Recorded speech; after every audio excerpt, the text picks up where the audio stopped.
Rakyat Papua tidak perlu menentukan nasib sendiri, sebab rakyat Papua sudah menentukan nasib sendiri pada tanggal 19 Oktober tahun 1961.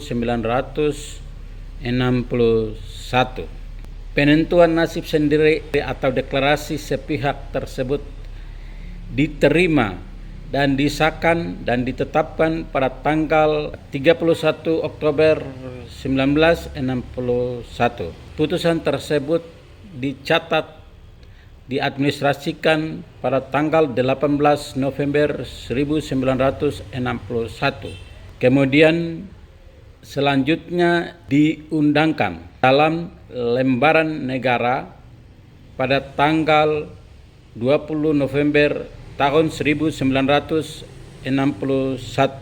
Kemudian pada puncaknya pada tanggal 1 Desember 1961 adalah hari selebrasi atau hari merayakan kemerdekaan dengan mengibarkan bendera kedua bangsa, yaitu bendera bangsa Belanda dan bendera bangsa Papua, diiringi lagu kebangsaan kedua negara, yaitu negara Papua dan negara Belanda. Bendera tersebut dikibarkan sama tinggi karena pada tanggal tersebut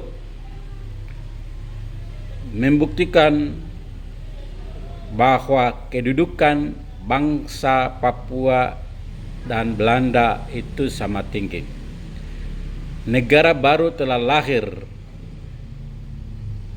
sehingga pada saat itu pula kedudukan Belanda di atas tanah Papua sebagai penjajah, sebagai kolonial, sebagai penguasa, sebagai pemerintah telah berakhir.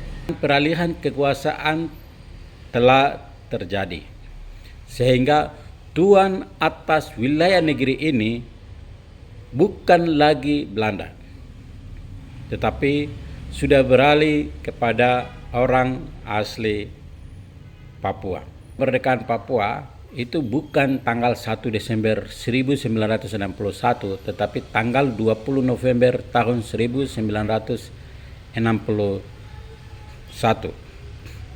Karena Undang-Undang Pengesahan tentang Negara Papua berlaku sejak tanggal 20 November 1961.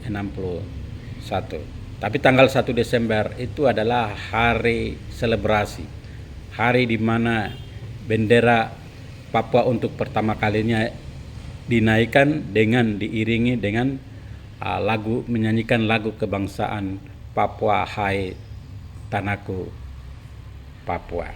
Terus bagaimana dengan keberadaan pemerintah Belanda di Papua?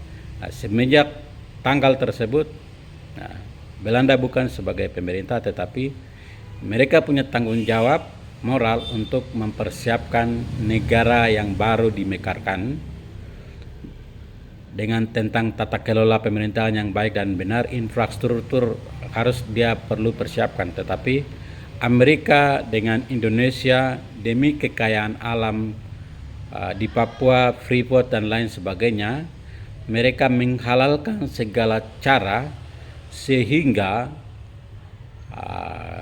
politik Papua dikorbankan, Trikora dikumandangkan.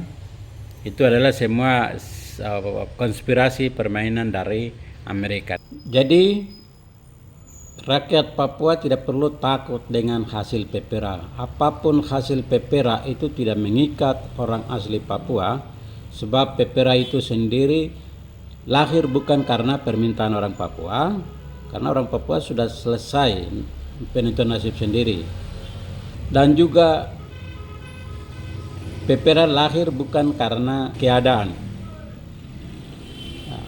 Pada saat rakyat Papua menentukan nasib sendiri tersebut, apabila ada dua opsi, kelompok yang lain memilih NKRI harga mati dan kelompok yang lain memilih Papua merdeka, di situ bisa dibenarkan atau bisa diterima apabila sebagai solusi dilahirkan PPRA. Tapi apabila rakyat Papua dengan suara bulat, bukan 99%, tapi 1000% orang asli Papua telah menyatakan dengan suara bulat kedaulatan mereka, telah menentukan nasib sendiri. Oleh sebab itu tidak perlu ada pepera, tidak penting apapun hasil pepera. Tetapi kenapa perjuangan ini menjadi lambat? Dengan mengorbankan jutaan rakyat Papua yang tidak berdosa. Bertolak dari pertanyaan ini, kami telah melakukan penelitian mendalam, kaji mendalam, yaitu apa yang terjadi, peristiwa politik dan bagaimana status Papua. Terus kemudian kenapa perjuangan ini menjadi lambat, apa yang menyebabkan menjadi lambat. Hasil kajian dan penelitian tersebut telah kami rumuskan dan simpulkan bahwa satu, rakyat Papua sudah menentukan nasib sendiri dan tidak perlu lagi menentukan nasib sendiri melalui pepera. Rakyat Papua tidak butuh pepera. Terus yang kedua, setelah mereka mengorbankan nasib politik bangsa Papua dengan produk-produk hukum palsu atau kebohongan yang terlegitimasi, mereka membangun narasi-narasi sesat yang akibatnya hari ini pejuang-pejuang Papua merdeka, mereka terjebak di dalam narasi-narasi tersebut yang membuat perjuangan ini menjadi lambat selama 64 tahun. Setelah kajian-kajian dan penelitian yang mendalam, bahwa kami menemukan bahwa akar persoalan Papua itu adalah masalah hukum, dan hukum yang dimaksud tersebut adalah bukan hukum yang legal formal, bukan hukum yang terlegitimasi, bukan hukum yang punya kekuatan hukum, tetapi itu adalah kebohongan yang terlegitimasi. Oleh sebab itu, rakyat Papua tidak perlu mempunyai energi besar untuk mengilegalkan status Indonesia yang ilegal di atas tanah Papua. Rakyat Papua hanya perlu melakukan langkah-langkah penegakan hukum dengan judicial review di Mahkamah Internasional agar dengan membuktikan fakta-fakta hukum, fakta-fakta sejarah untuk menggugurkan kepalsuan atau kebohongan hukum yang terlegitimasi yang selama ini dipertahankan.